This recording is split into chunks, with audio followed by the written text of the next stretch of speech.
Hello and welcome back to Asia Now. My name is Alex, and in this video I'll tell you about an American man arrested for a common mistake expats make, an update on the sick who threw the puppy in the ocean repeatedly, a woman caught taking a doo-doo on a cop car, Cambodian officials visit the Philippines, and more, beginning with the USD to peso exchange rate. Right now, $1 equal to 58.2. Here's our main story. Before we get to the American, let's talk about an Iranian man who got arrested. Amir Hossein Moqaddasi was arrested last February 6th after the BI intelligence operatives received a complaint against the subject. The complaint claimed that Moqaddasi, despite holding a valid work visa, was working for a company other than his petitioner.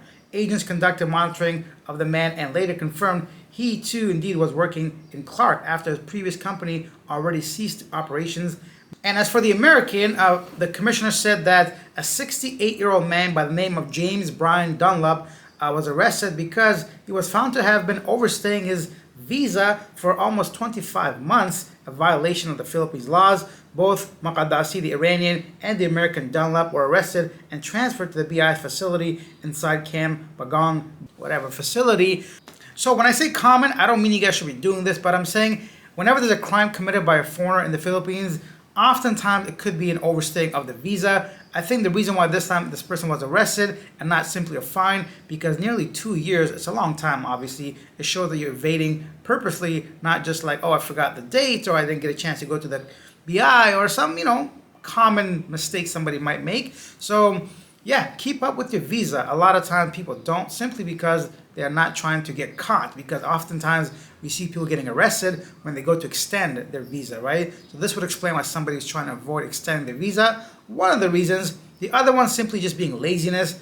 I don't think that's the case, to be honest. Any normal individual does not want to be committing a crime just because they're lazy, right? So leave your thoughts down below. What do you think of whenever somebody gets caught for not extending their visas? Why do you think it happens so often anywhere in the world? And then, in an interesting story, Thai police arrested 4 European hackers in Phuket who allegedly stole $16 million of ransomware attack affecting over 1,000 victims worldwide. The suspects, wanted by Swiss and U.S. authorities, were caught in coordinating raids across 4 locations. The suspects, 2 men and 2 women, were apprehended. Police seized over 40 pieces of evidence, including mobile phones, laptops, and digital wallets. The suspects face charges of conspiracy to commit offense against the United States and conspiracy to commit wire fraud. The arrest stemmed from the urgent international cooperation request from Swiss authorities and United States involving Interpol warrants and European suspects who have entered Thailand as part of transnational crime organization. The group deployed Phobos ransomware against 17 Swiss companies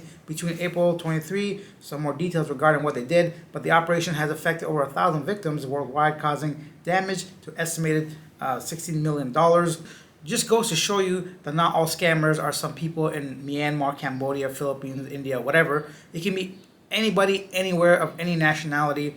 Of course, kind of a very high-profile case when it comes to cyber attacks and scamming. And then the Philippines and Cambodia on Tuesday signed 8 agreements on key areas such as trade, investment, agriculture, education, tourism, and information communication technology. Cambodia also invited the Philippines Airlines to fly 2 new international airports, one near the Temple of Angkor Wat and another opening later this year in the capital of Phnom Penh, as both countries agreed to renew their tourism partnerships. Officials from Cambodia were in the Philippines. They got a lot of things done. And one more thing, the king pardoned those women for surrogacy.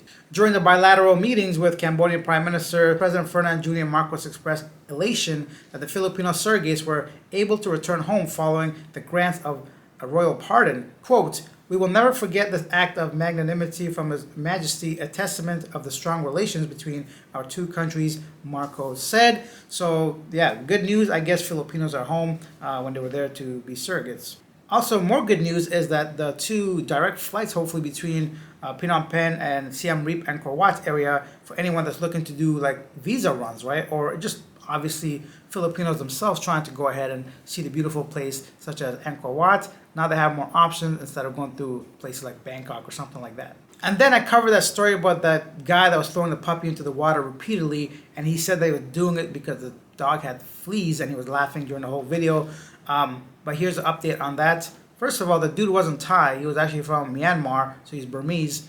A Burmese national has been sentenced to 15 days in prison without probation after a viral video showed him repeatedly throwing a helpless puppy into the sea off Koh Samui. The shocking footage sparked widespread outrage, with people and the Watchdog Thailand Foundation condemning the act. Following the intense backlash, authorities revoked the man's visa and deportation proceedings are now underway. The swift legal action highlights Thailand's commitment to tackling this kind of behavior. Good. I'm so happy. Glad to see he's going to be serving at least 2 weeks in prison and his visa is revoked. It's not easy trying to live in Thailand if you're a Burmese person, legally at least. Now you're going to have a problem on your hand because you try to be a dick. So there you go, bitch. Staying in Thailand, next up, a tourist in Pattaya was caught defecating on a police officer's car outside Pattaya City Police Station while others were seen urinating nearby. The incident was reportedly due to the station's restrooms being out of service. Your locals are complaining, a lot of tourists, not enough toilets. I don't know. I guess when you gotta go, but like why on top of a police car, bro? Come on, man. What are you doing? But that's that. Actually, a lot of people kind of sided with the person saying if there was enough bathrooms and toilets, maybe they would have gone there properly. And how long does it take to fix a toilet or a bathroom? Yeah, what do you guys think of that? Doodling on a cop car? Come on, man.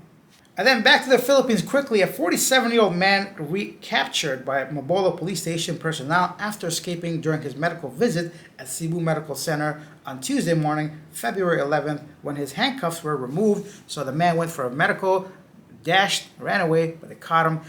Funny thing is, actually, I have a friend in Brazil, and she said that Brazilian prisoners, I don't know which like level of crime, whatever, but they get released into the public during like public holidays. Kind of a weird situation. If you guys know anything about that, share your stories. Speaking of sharing, you guys shared your comments regarding our previous video, and here are some of the top comments in our segment called Yesterday Today. Theme Pro 24 says, RIP to the Canadian gent. To you aspiring passport bros, all the typical mental and emotional problems you have at home travel with you and can easily turn your new paradise into a nightmare. From my experience, adapting and surviving, much less thriving, in a new country and culture is far more challenging than anything you'll do back home.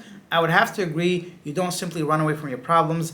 Of course, initially, within the first few days, weeks, or even months, you might be a little bit excited and happy, but typically, whatever you're going through inside your mind or your hearts or your soul don't just simply disappear. You have to work towards that and just do what you got to do to overcome those problems. So be aware financially and emotionally, physically and mentally that things won't always be like 100% amazing. Kyle says, I know what it's like to be that depressed and it takes a lot of courage to take one's self, but once you are dead, life ain't worth living. It's only the loved ones that feel the loss if they care.